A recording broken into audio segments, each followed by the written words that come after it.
جی جی وہ ہے اعوذ بکلمات اللہ التامات من شر ما خلق فاللہ خیر حافظا وہو ارحم الراحمین.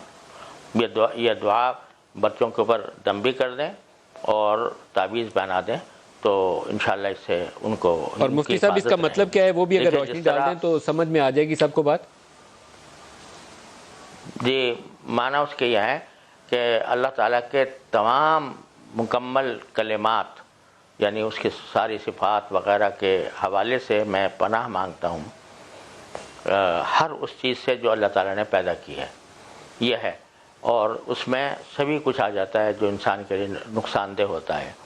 اور اس سلسلے میں اور دوسرا حصہ تو قرآن پاک کی آیت ہے فاللہ خیر حافظہ وہ آپ نے ساتھ ملایا ہے اس کے.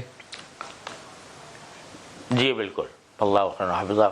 اور یہ صحابہ کرام سے منقول ہے کہ وہ بچوں کے حضرت عبداللہ ابن عمر سے منقول ہے کہ وہ بچوں کے گلے میں یہ لکھ کر ڈال دیتے تھے تو اس سے ان کی حفاظت رہتی تھی.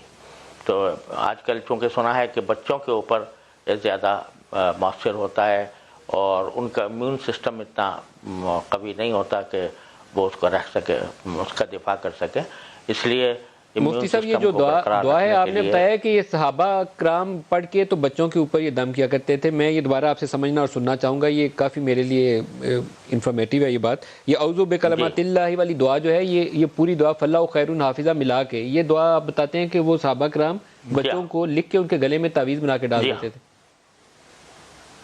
جی حضرت عبداللہ ابن عمر رضی اللہ تعالیٰ عنہ سے یہ بات منقول ہے جو حضرت فاروق اعظم کے صاحبزادے ہیں اور بہت ہی متبع سنت بزرگ گزرے ہیں اور نبی کریم صلی اللہ علیہ وسلم کی بہت صحبت اٹھائی ہے.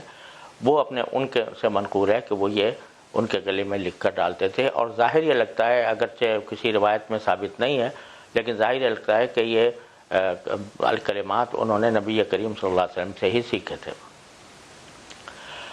اس کے علاوہ آپ نے آیت الکرسی کی افادیت کا بھی تذکرہ کیا ہے.